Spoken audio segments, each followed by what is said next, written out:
রাম রাম বন্ধুরা, নমস্কার বন্ধুরা। India post office GDS new vacancy 2024 পশ্চিমবঙ্গের ক্যান্ডিডেটদের জন্য জিডিএস এর চাকরি নেওয়া এইবার ম্যাক্সিমাম ক্যান্ডিডেটদের 90% সুযোগ আছে।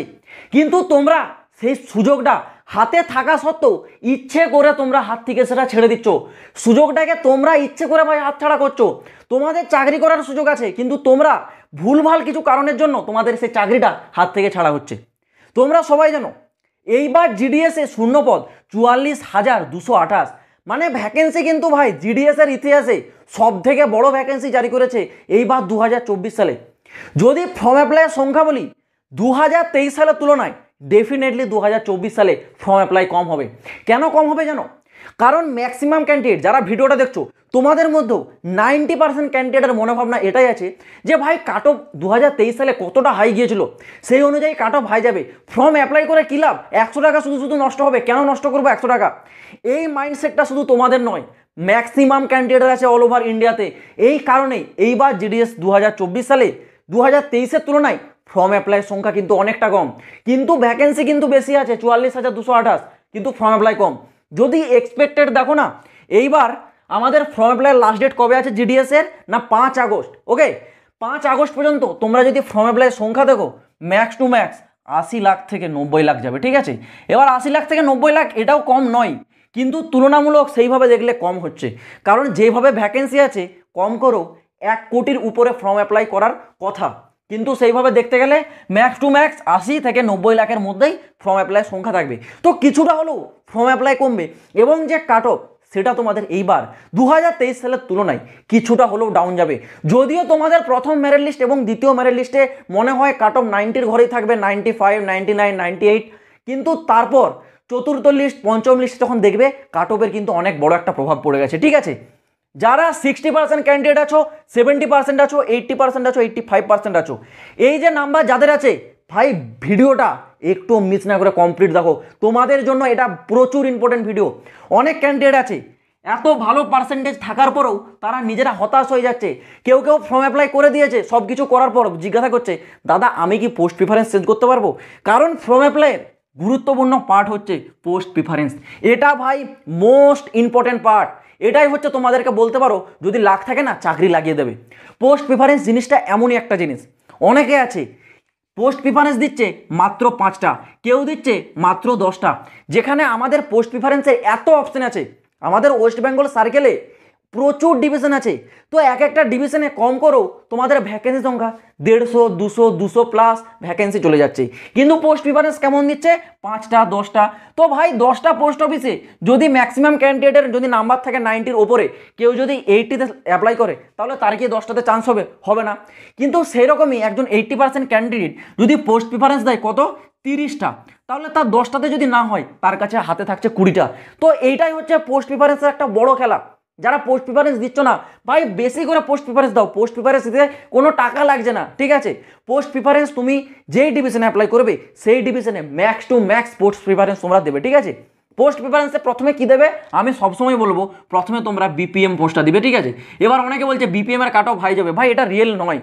বিপিএম বলো, এবিপিএম বলো, জিডিএস বলো, তিনটের কাট অফ দেখবে একই রকম যায়। কেউ যদি বলে যে বিপিএমে তুমি শুধু কেন পোস্ট প্রিফারেন্স দিচ্ছ, বিপিএম কাট অফ অনেক যায়, ভাই এটা ভুল ধারণা, ঠিক আছে, এটা সম্পূর্ণ ভুল ধারণা।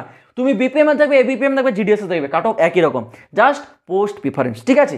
তুমি প্রথমে চেষ্টা করবে যতগুলো বিপিএম থাকবে ততগুলো বিপিএম আগে চয়েস দেবে, তারপর দেবে কি, তারপর দেবে এবিপিএম, ঠিক আছে। এবিপিএম তারপর দেবে, আর লাস্টে থাকছে তোমাদের কি না জিডিএস, গ্রামীণ ডাক সেবক, সেটা তোমাদের লাস্টে পোস্ট প্রিফারেন্স দেবে। এটা তোমাদের তো গেল পোস্ট প্রিফারেন্স, ঠিক আছে। এবার যারা বলছো যে দাদা আমি তো ফর্ম অ্যাপ্লাই করে দিয়েছি, তাহলে পোস্ট প্রিফারেন্স তো আমি 3 থেকে 4টা দিয়েছি, কি ম্যাক্সিমাম 10টা দিয়েছি, আমি কি এডিটিংয়ে যখন টাইম পাবো, মানে এর ফর্ম অ্যাপ্লাই লাস্ট ডেট কবে, 5 আগস্ট। ওকে, 5 আগস্টের পর 6, 7, 8 3 দিন তো এডিটিংয়ের টাইম দেবে, তাহলে তোমরা কি পোস্ট প্রিফারেন্স এডিট করতে পারবে? একদমই না। পোস্ট প্রিফারেন্স তোমাদেরকে এডিটিংয়ে উইন্ডোতে কিন্তু অপশনটা দেবে না। এডিটিং উইন্ডোতে ছোটোখাটো কিছু ইনস্ট্রাকশন, ইনফরমেশন এগুলোই তোমরা এডিট করতে পারবে, পোস্ট প্রিফারেন্স কিন্তু এডিট করতে পারবে না। সেই ক্ষেত্রে ভাই বি কেয়ারফুল, পোস্ট প্রিফারেন্স বেশি করে দাও, ম্যাক্সিমাম দেওয়ার চেষ্টা করো, কারণ এটা তোমাদের একটা বড় বিষয়। আরেকটা তোমাদের বেশি যে প্রশ্ন আসছে, দাদা আমি তো ওবিসি ক্যান্ডিডেট, আমি ওবিসির সব রকম পোস্ট প্রিফারেন্সগুলো দিলাম, দেওয়ার পর আমি কি ইউআর এর পোস্ট প্রিফারেন্স দিতে পারবো? হ্যাঁ বন্ধুরা তুমি পারবে। তুমি ওবিসি সব রকম পোস্ট প্রিফারেন্স দেবে, দেওয়ার পর তুমি ইউআর এর পোস্ট প্রিফারেন্স দিতে পারো, কিন্তু সেখানে যদি তোমার নাম আসে তখন তোমাকে কিন্তু ইউআর এ কাউন্টিং করা হবে, ঠিক আছে। আবার কেউ আছে এসসি, ঠিক আছে, বলছে দাদা আমি তো এসসি, আমি এসসির পোস্ট প্রিফারেন্সগুলো দিলাম, তারপর কি ইউআর ক্যান্ডিডেটদের দিতে পারবো? হ্যাঁ পারবে দিতে। তুমি এসসি যতগুলো পোস্ট প্রিফারেন্স আছে সেগুলো দেবে, তারপর যতগুলো ইউআর আছে সেগুলো কিন্তু দিতে পারবে। কিন্তু যারা ইউআর, তারা ইউআর ছাড়া আর অন্য দ্বিতীয় কোনো পোস্ট প্রিফারেন্স কোনো অপশানে দিতে পারবে না, শুধুমাত্র ইউআর যারা আছে তারা ইউআর ক্যাটাগরিতে দিতে পারবে। কিন্তু যারা ওবিসি আছে তারা ওবিসি পারবে, ইউআর পারবে, যারা এসসি আছে তারা এসসি পারবে, ওবিসি ইউআর পারবে, আবার যারা এসটি আছে তারা এসটিরও পারবে, আবার ইউআরেরও পারবে। শুধু যারা ইউআর তাদের ইউআরেরই দিতে হবে। ওকে, এই গেল তোমাদের পোস্ট প্রিফারেন্স। এবার তোমাদের বলে রাখি পার্সেন্টেজের খেলাটা। দেখো, কারোর যদি 60% থাকে, কারোর যদি 70% থাকে, তারা কি ফর্মটা অ্যাপ্লাই করবে? ভাই ডেফিনেটলি ফর্মটা অ্যাপ্লাই করো। চাকরিটা না সম্পূর্ণ লাখের চাকরি হয়। ধরো একটা পোস্ট অফিসে ভ্যাকেন্সির সংখ্যা তো একটাই থাকে, ঠিক আছে, সেখানে যদি ম্যাক্সিমাম যারা অ্যাপ্লাই করেছে তার থেকে যদি কেউ যদি অ্যাপ্লাই করে থাকে ধরো একজনের 90%, তাহলে তারই কিন্তু আগে সিলেকশনটা হবে, কারণ হাইয়েস্ট নাম্বার তার আছে 90%, ঠিক আছে। সেখানে কেউ যদি থাকে 89, তার কিন্তু সিলেকশন হবে না, কারণ তার আগে আছে এখানে 90। আবার কোনো পোস্ট অফিসে যদি এখানে ধরো একটা সংখ্যা আছে, এখানে ম্যাক্সিমামের নাম্বার আছে কত না 81%, আর বাকি যারা আছে সবাই 80 নিচে, তাহলে এর কিন্তু সিলেকশন এখানে হয়ে যাবে। সেই ক্ষেত্রে দেখো এখানে এখানে হচ্ছে 89 হচ্ছে না, এখানে 81 হয়ে যাচ্ছে। তো এগুলো হচ্ছে লাখের খেলা ভাই, ঠিক আছে। 100 টাকা জাস্ট লাগবে কার না ইউআর এর, ওবিসির আর ইডাব্লিউএস এর ক্ষেত্রে। এসটি এসসির ক্ষেত্রে কিন্তু কোনো প্রকার এখানে অ্যাপ্লিকেশন ফিস লাগছে না। সেই ক্ষেত্রে ভাই তোমরা এটুকু মনে করো যে আমার 100 টাকা হারিয়ে গেছে বা পড়ে গেছে, ঠিক আছে, ফর্মটা অ্যাপ্লাই করো, ডেফিনেটলি অ্যাপ্লাই করো, কারণ 2023-এর তুলনায় এইবার 2024-এ ফর্ম অ্যাপ্লাইয়ের সংখ্যা একটু হলেও তোমরা কম দেখতে পাবে। এক্স্যাক্ট ডেটাটা তোমরা জানতে পারবে কত না 5 আগস্টের পর, ঠিক আছে। 5 আগস্টের পর আমি তোমাদের জানিয়ে দেবো যে তোমাদের ফর্ম অ্যাপ্লাই কত হয়েছে, কারণ 5 আগস্ট তোমাদের লাস্ট ডেট, তারপরে ডেটাটা উঠে আসবে যে ফর্ম অ্যাপ্লাই তোমাদের কত হয়েছে, ঠিক আছে। এটা আমি তোমাদেরকে 5 আগস্টে জানিয়ে দেবো। আর তোমরা যারা যারা ফর্মটা অ্যাপ্লাই করে নিয়েছো ডকুমেন্টস কিন্তু রেডি রাখো। ডকুমেন্টসের সম্বন্ধে যদি তোমাদের কোনো জ্ঞান ধারণা না থেকে থাকে, পোস্ট অফিসে দুবার ডকুমেন্টস ভেরিফিকেশন হয়, একবার ডকুমেন্টস ভেরিফিকেশন 1 আর একবার হয় ডকুমেন্টস ভেরিফিকেশন 2।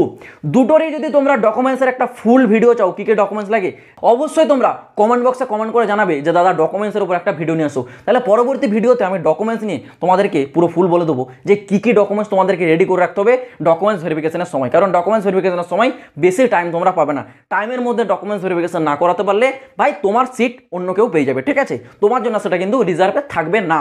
তো এটা খুব মাথায় রাখবে যে ডকুমেন্টস তোমাদেরকে কিন্তু আগে থেকে খুব ভালোভাবে প্রিপারেশন নিয়ে তৈরি করে রাখতে হবে। তো আশা করছি পুরো বিষয়টা বোঝাতে পারলাম। আজ ভিডিওটা এই পর্যন্ত, দেখা হচ্ছে আবার পরের ভিডিওতে নতুন কোনো আপডেটের সাথে। জয় হিন্দ, বন্দে মাতরম।